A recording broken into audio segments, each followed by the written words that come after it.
Magandang hapon sa inyong lahat.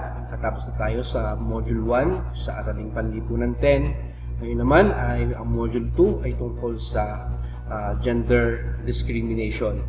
And pag-uusapan natin dito ang iba't ibang teorya at ang realidad or ang katotohanan tungkol sa gender discrimination. Ang most essential learning competency para sa 2 linggo ay nasusuri ang diskriminasyon sa kababaihan, kalalakihan, at kasapi ng LGBTQ++ community.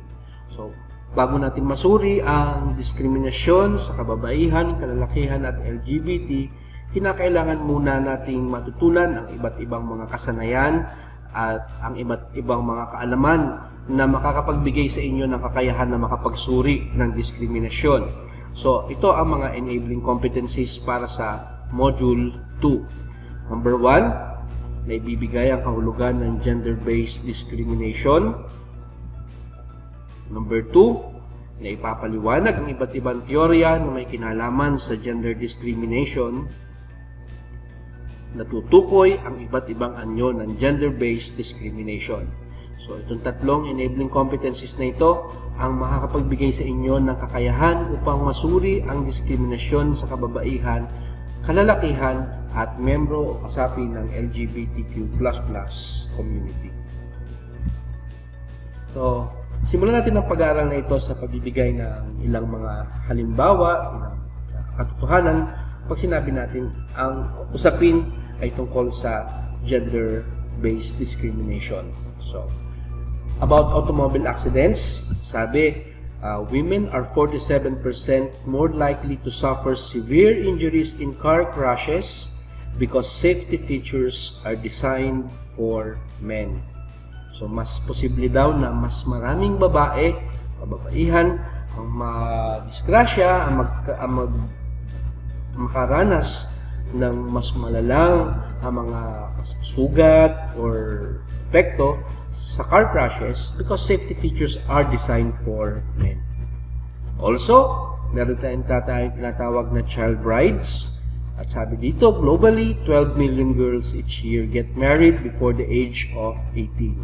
Roughly, 33,000 every day or 1 every 2 seconds. There are some 650 million women alive today who were child brides. That's one of the facts about child brides.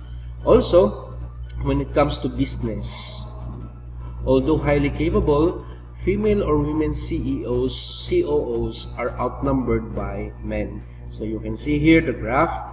So 96.5 in 2015 are male, while 3.5% are female. And then in 2017, 95.4% are male and 4.6% for female. Although the women CEOs and COOs are let's say rising. Then of course, in politics in the Philippines, men outnumbered women in the field of politics. So why am I saying this? Because there is disparity when it comes to opportunities for let's say work, for job. Nagkakaroon ng disparity or hindi pantay na pantay na opportunities when it comes to male and female or when it comes to gender. Let us define what gender-based discrimination is. So, mas madali siyang maintindihan pag tinignan natin yung konsepto ng gender equality. Okay? So, pag sinabi natin gender equality, ibig sabihin nun ay ang isang lalaki, ang isang babae, ang isang transgender, ang isang tao na may fluid gender identity, ang isang taong agender, or ang isang taong may multiple gender or indigenous spirit, meron silang equal rights, meron silang equal responsibilities, and that there is equal opportunities for all of these people kahit na hindi sila pasok dun sa ating konsepto ng binary lang yung gender. Okay? So, gender-based discrimination is or can be defined as now, para mas maintindihan lalo natin ang ibig sabihin ng gender discrimination, puntahan muna natin yung salitang discrimination.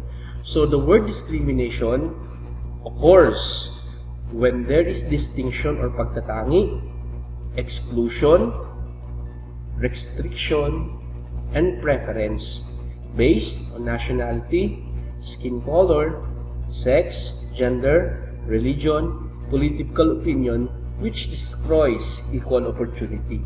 So, pag sinabi natin discrimination, ito ay pagtatangi, paghihiwalay, restriction, at preferensya based on individuating characteristics.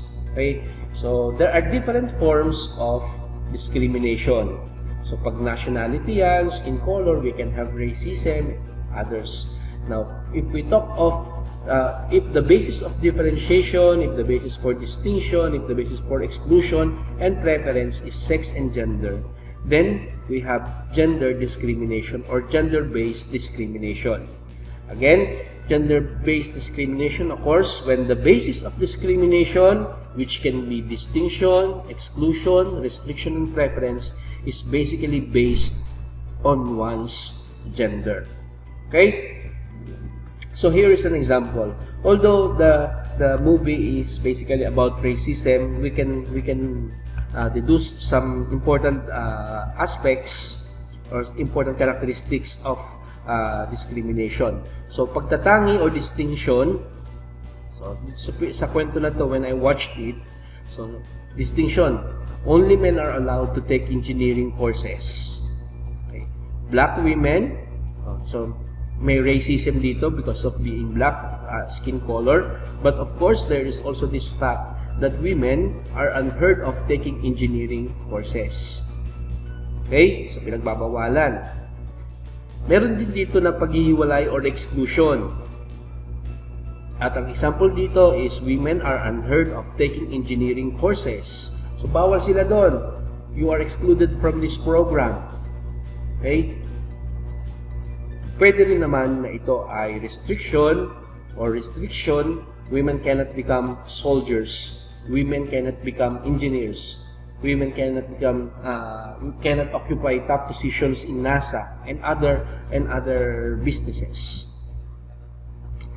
Preference. Men will most likely occupy high positions than women. Mas marami yung nagha-hire ng lalaki kaysa sa babae because they perceive men to be, let's say, logical, etc., not emotional. Maraming mga preference. Gusto ko ito dahil hindi because of that the person, but because of being a man or being male. So, pag sinabi nating gender discrimination, ito ay distinction, exclusion, restriction, and preference which is based on one's gender. Okay? So I hope you now understand the definition of the term gender discrimination. That addresses our first enabling competency. Now, try to work on the different activities that I have provided for you in our learning materials.